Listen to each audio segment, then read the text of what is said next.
Do you get frustrated when a Sudoku puzzle takes longer to solve than you expected? I'll show you how to avoid 3 big solving mistakes with this puzzle that I call the 3 overs, and a better way to approach each situation. Click below if you want to give this puzzle a go, and with that, it's solving time. Look up here in block 8. You notice you have these 2 4s in columns 5 and 6, and 2 4s right here. The only place a 4 can go in block 8 is in this cell. And then if you look in column 1, 4s cannot go in these 2 spots because of this 4. Cannot go here because of this 4, and it cannot go here because of this 4. The only place left for a 4 in block 1 is right there. This is round 5, puzzle 4, the 2024 Sudoku Grand Prix. I am showing you 3 Sudoku mistakes you need to avoid. I call them the 3 overs.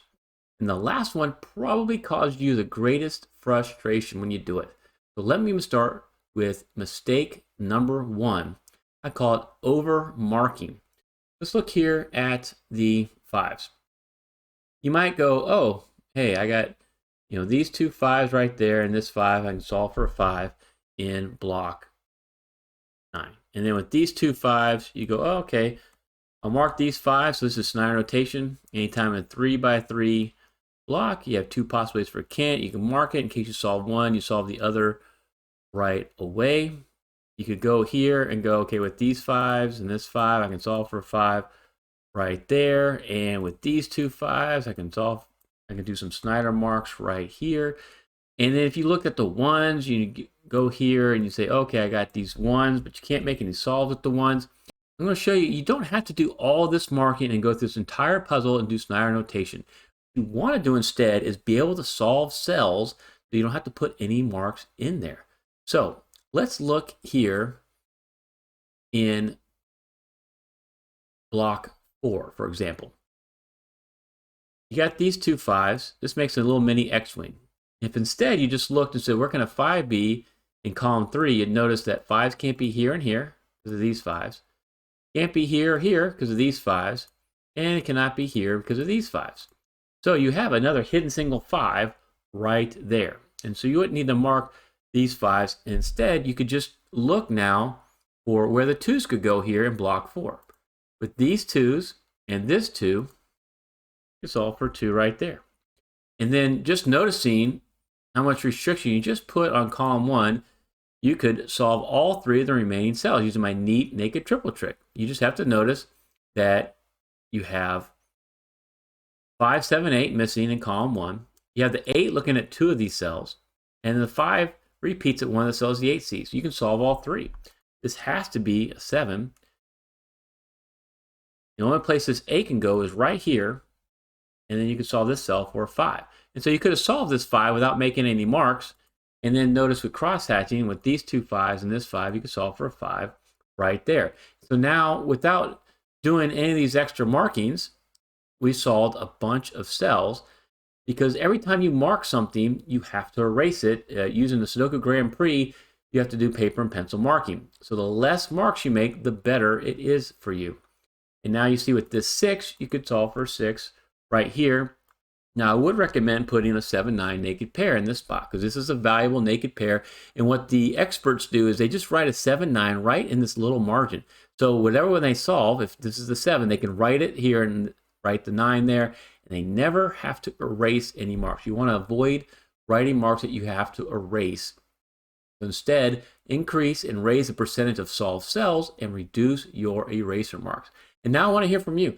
How much do you like to mark up a puzzle? Please drop it in the comments and share with the rest of the viewers. Your comments and feedback help me grow the best Sudoku community on YouTube. I respond to each and every comment because I appreciate them so much. Now let's talk about mistake number 2. Okay, you might notice that kind of the cross-hatching is pretty much dried up. There's not much that else you can solve. And so you might go into single candidate strategies at this point. And then you can look at where all the 1s go. You can look at where all the 2s go. And then if you look at where all the 3s go, I'll highlight that. You might notice that you can put the 3s in this spot. But this is a tedious way to look for a solve. You only want to do this with advanced puzzles, because in most of the Sudoku Grand Prix, you rarely have to revert to single candidate strategies like this. If you did this, though, you would look and notice that we actually have a single candidate strategy here. If you looked at these two rows, rows 1 and 6, you might notice that the 3s are limited to the same two columns, columns 5 and 7 in rows 1 and 6. And this creates a Sudoku X-Wing. If you went through all this trouble and you found this X-Wing, you'd be like, okay, great, this must be something huge, because then you can eliminate every other 3 in those columns. So these cells in the blue, you would eliminate as the 3s. And you might say, great, now I've eliminated everything in block 8 except for this one cell, so this has to be a 3.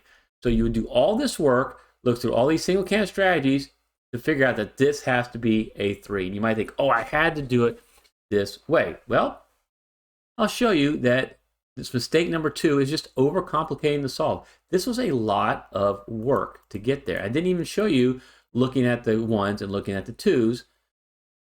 Is there an easier way to get to this point? And yes, there is. Instead, look at the solves you made and the restrictions you've made and see what are the restricted cells and can you solve them. If you look in this cell right here in block 7, you have 2 extra cells that you'd solved.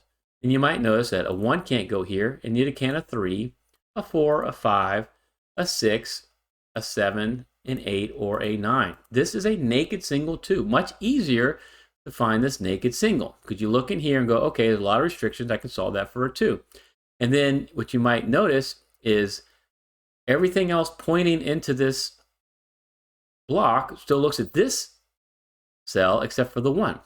And since you just solved for the 2, this is another naked single 1. So you could solve that for a 1 pretty easily. And then you could see that with these 2s, you could solve this cell for a 2. And with these 2s and this 2, you could solve this cell for a 2. And with these 2 1s, you could solve this cell for a 1. And if you looked across row 1, you might notice that we have 7 cells accounted for. A 1, 2, 4, 5, 6, 7, and 9. We just need a 3 and an 8. Well, your 3 looks at this cell right here. So this has to be an 8. That has to be a 3. And once you do this 3, you might see that this 3 coming down column 5 and this 3 cutting across row 8 allows us to solve that same cell for a 3. Now, without overcomplicating the solve, we were able to solve all these additional cells and still get to the same conclusion that this is a 3. So try to avoid overcomplicating your solve. Go and find these naked singles instead to keep moving on with solved cells before you go to the much more complicated strategies. Because with these 3s, now you can solve this for 3, solve this for 6, and then you can continue to make some more progress in the puzzle here. You can also do more cross-hatching with these 3s, because we just did with these 2 3s, that has to be a 3. With these 2 3s and this 3, this has to be a 3. And then with this 3, you have a 3 up here in block 3. And then you can look here in block 5 and go, okay, I solved 3s here. There's only a 6 and 9 left. I see this 6. That's a 6 and that's a 9. And so you're continuing the momentum. You're getting a lot of solved cells. And now I want to get you to my third and biggest mistake, the one that probably frustrates you the most when you do this. And I'd ask you at this point in the puzzle, which block would you go to next to find your next solve? And we can look at the different blocks. Love to finish these 2 cells off, but we do not have enough information to tell you whether this is a 7 or this is a 9 yet. Block 2's got 6 cells. You don't want to start with a place that has 6 cells. Neither do you want to start here in block 6 with 6 cells. There's not enough information. You got 5 cells here in block 4. You got 5 cells here in block 8, but I'll get back to block 8. And you only have 3 cells remaining here in block 3 and in block 9. You want to go where there's the greatest restriction. So this is mistake number 3, and it's just overlooking your easy solves. You want to solve something that's a guaranteed solve, right? Well, if you look here in row 7, you have what's called a full house. 8 filled in cells, but only 1 missing. So you know with certainty that this can't be a 1, 2, 3, 4, 5, 6, 8, or 9. It has to be a 7. What you want to do is start with this 7, and you see there's still 4 cells here. So you want to go to a block that has the most restriction. Block 9 has probably the most restriction because you have all these other candidates feeding into it from block 7 and 8, and you got the stuff coming down from block 3 and block 6. You may notice that you have a 1, 2, 3, 4, 5, 9, you have 6, 7, or an 8. Well, I have a 6 and a 7 here. That means this cell has to be an 8. And now you can cross-hatch your way, solve this cell for an 8. And so this is just looking for and not overlooking those easy solves. You spend your time in the bigger blocks and you're going to frustrate yourself and you're going to spend a lot more time that you don't need to. And you're not going to be able to solve it very easily. So go back to this. Now we add this 8. What does that give you? Well, we just need, looks like a 7 or a 9 right there. So I'll make that mark because we can get back to that and make that solve pretty quickly. But within these 8s, with these 2 8s and this 8, you can make a solve for an 8 right there in block 2. And then now where's the greatest restriction? You might think stay here in block 2, but actually if you just go across row 2, that has more restriction than block 2, because block 2 has 5 cells still to fill out. You only have to do 3 more here in row 2. And we can use what I call my neat naked triple trick to finish row 2. You got a 2, 3, 4, 5, 6, and 8. We need a 1, 7, and 9. 9 and 7 are looking at this cell, and the 9 is repeated in this cell. Whenever you have that situation, this nice little bonus tip, you can solve all 3 of these cells. Now this has to be your 1. The only place the 9 goes right there, and this is going to be your 7. And then that allows us to solve this for a 9. That's got to be a 1 right there, and this is going to be your 7. So now we can fill out all these cells. And you want to see that neat naked triple trick again? Well, let's do it right here for these 3 cells. We need a 2, 6, or 7. I got 2 and a 7 right here. 7 repeated. You can solve all 3. Only place a 6 can go is right there. 7's got to be in this spot, and this leaves a 2 to right here. You see how that works? And we just kind of work ourselves to go to the greatest restriction. Now, since we saw the 7 up here, and this was a 6 or a 7, that's got to be a 7, that's got to be a 6. Now the next greatest restriction is here in column 7. All we need is a 1 or an 8. So I'm going to pull one of those digits, the 1 right here, and the 8 right there. And this is another little tip. Go with the last digit you solve. See if you can put it in another adjoining block. Since I just solved an 8, I'm going to look at these 2 8s and go, is there an 8 here in block 4? No. But there's only one place to put it, so I can solve that for an 8 right away. Same thing with these 1s. We just solved 1s. Got a 1 right here. We can solve this cell for a 1, which restricts column 2 now to a 7 or a 9. I look very quickly so you can see this is a 7. So that's got to be your 9, and we can disambiguate the 7, 9 right up there. Solve that very easily. And now that we've done the 7s and 9s, we know we can take these 2 7s, solve this cell for a 7, and then we can finish the block pretty simply, right? Because all we have left is a 4. I'm going to look over and see, can I put a 4 here in this block? I sure can. And you want to get yourself to the point where you're just restricting your solves to 1 or 2 cells as much as possible. It's just so much easier on the brain if you do it that way. You also want to restrict your focus area. So I'm going to look in the block and say I just need a 6 or a 9.